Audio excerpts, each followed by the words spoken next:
Okay, 8:03 here on Monday morning. The Federal Trade Commission has launched an investigation into social media and AI companies over concerns about the safety of kids and teens using chatbots as friends or advisors. The FTC has sent letters to big names like Alphabet, Meta, and OpenAI asking what they are doing to protect young users. This comes after worries some chatbots have given dangerous advice about drugs, alcohol, and eating disorders. The companies say they are adding new safety features to help parents monitor teens and block harmful conversations. But parents also need to talk with their kids about the risks of using these chatbots. So we're joined now by Dr. Tiffany Widener. She's a pediatrician with Children's Hospital of Michigan. Thank you so much for coming in on such an important topic. No problem. First of all, how do you open this conversation with parents about this? Because I think a lot of people are seeing AI now as a tool and they're using it, but in some ways, as we've seen in recent months, it can't be a good thing. Yeah, so the biggest thing for us as pediatricians is really to try to have an open conversation, figure out what parents know, and we also take the standpoint of talking to the child, which is something that we really encourage our parents to do, because just like the FTC is having problems really trying to figure out how we can get this problem under control, children are a lot wiser than we are as adults. Right. They're using the technology. So the biggest thing, honestly, is to know what they're doing so that we can really start the conversation there. It must be frustrating for you because this must be similar to Dr. Google, but you know, with kids now. Definitely. Okay. And so it's scary.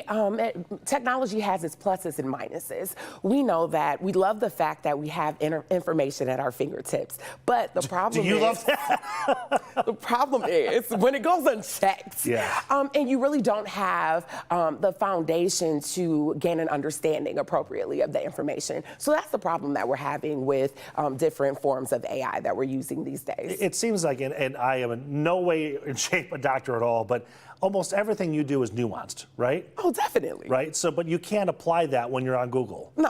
No. And so the thing is that Google can be a lot scarier sometimes than what's wrong. So for example, a family comes in and the child has a cough and they come in thinking the kid has lung cancer. It says this is fatal. Yeah, they're gonna die. So, and of course you'd be concerned. Right. So the problem is being able to kind of check that information and really go with the facts and the information that's presenting itself. And that's the problem with AI and what the FTC is having issues with is as we've opened up this world, we don't have the checks and boundaries that really apply and are needed for our children. Yeah, so I know you've experienced this with adults. Have you seen yet teens coming in or even younger kids who have used AI or using the web to self-diagnose?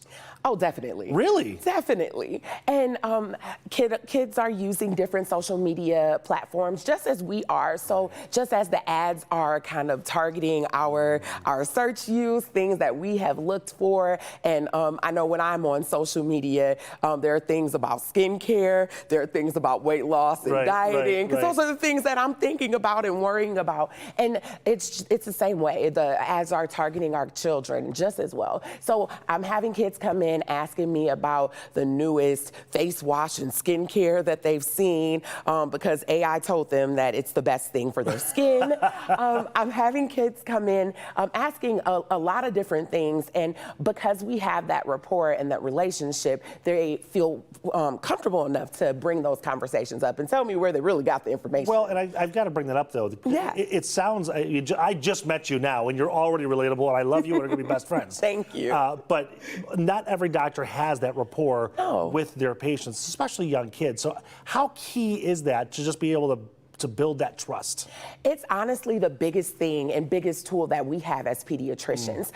As a physician, one of my biggest jobs is to create a picture and kind of drive the forest based off of the history that I'm able to attain from my families. Cut through the BS a little bit. Exactly. Okay. And the biggest thing with that is being able to establish a rapport.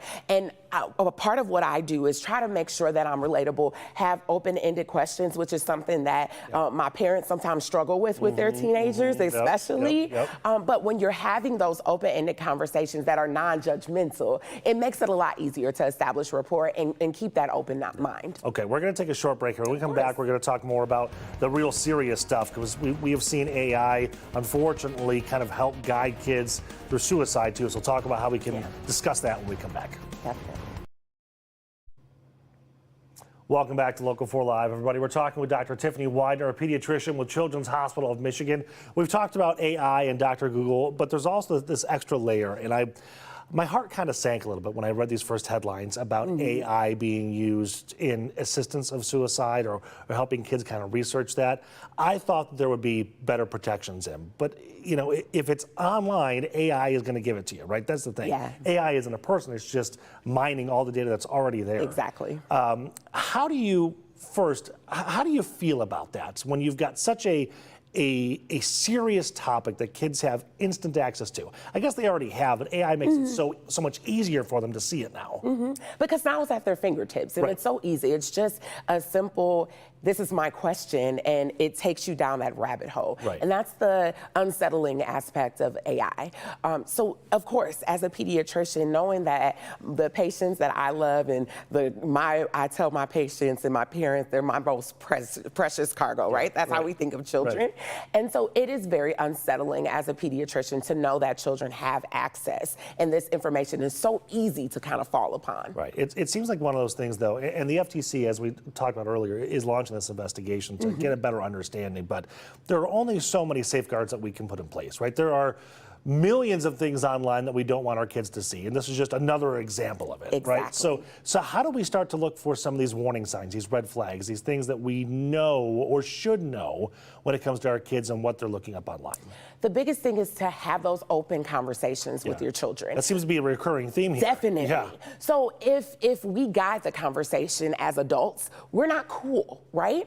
And we seem to, children are wise enough to know if we're trying to judge them and the things that they're doing, and then they will naturally withdraw, and they won't give you the information that you need. So the biggest thing is just to say, hey, how are you using AI? I know about it, I know a little bit about it, but how are you using it on a day-to-day basis? Those are one of the biggest, that's one of the biggest things to ask as a parent, to open the conversation in terms of what is going on. So not the pointed question then? Not, are you looking to harm yourself? You should ask that in a way, a lot of times. But kind of don't dance around it, but kind of ease into it. Yeah, and so in terms of figuring out what they're doing and how they're utilizing the internet and AI resources, the biggest thing is to start with that open-ended question and then narrow it down. And of course, as with typical like mental health concerns, you want to have conversations with your children on a regular basis, figure out what those changes are. If you're noticing that your child is withdrawing, they're no longer as excited about different activities that they used to love. They're spending all their time in the room behind closed doors, and you don't know what's going on. Those are things as a parent that should heighten your awareness and link those spidey senses in so you can say, oh, we need to have more conversation. You know what I find interesting too is that, you know, when I was growing up, and probably when you were growing up too, mental health always had that stigma around it, right? And I found now, after spending some time in some high schools and junior highs talking to kids about mental health issues, they are more open to talk about it, which I think is great. I love it. But does that then mean that it's not uncool to have that conversation, and maybe as a parent approaching it?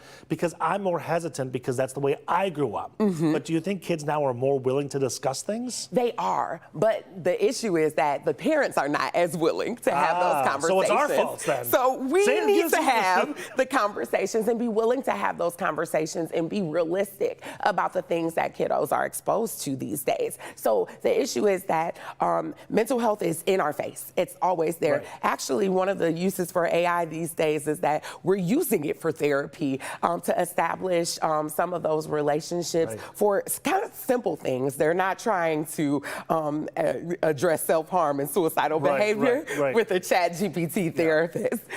But really just having and taking the time to have that conversation and be comfortable about it. The issue is when parents dance around around things, it makes it more awkward and more difficult to have the conversation. Have you talked to parents about this? Are these conversations that are happening in your rooms? They're starting to come up. Okay. We usually open up and talk about screen time because that's one of the biggest things that we're told that we need to address. And it went from going monitor how much time they're on the screens to monitor the quality, because the time doesn't necessarily matter. Now it's more about the content. Exactly. Yeah. So having those conversations, and my biggest thing is talking about things like screen-free zones. Are we having, is everybody on their phone or tablet during dinner? Or are we taking the opportunities to have real conversations? Right. Those are big things that sometimes we're missing because we're all stuck on our screens. I feel like parenting is just so much harder now. I have conversations with my parents, you know, it's like, you just, I feel like I'm a teenager again saying, you just don't get it, Mom. And it's difficult because every child is different, right? And so I find some of my parents, especially my first-time parents, oh, let me find this book. This is perfect. It'll talk about my kid. It tells me everything that I need to know, but they don't know your kid. Right. And it's the parents' job to really gain that relationship with their own child so that they know how to really tailor the information, tailor those conversations. And trust your instincts. Exactly. Yes. Okay, Dr. Widener, thank you so much. It was a Thank pleasure meeting you. Nice to You're meet going to be you a as well. regular. Come on, you're across the street. Doesn't take long to get here. Not at all. Thank you so much. Thank you.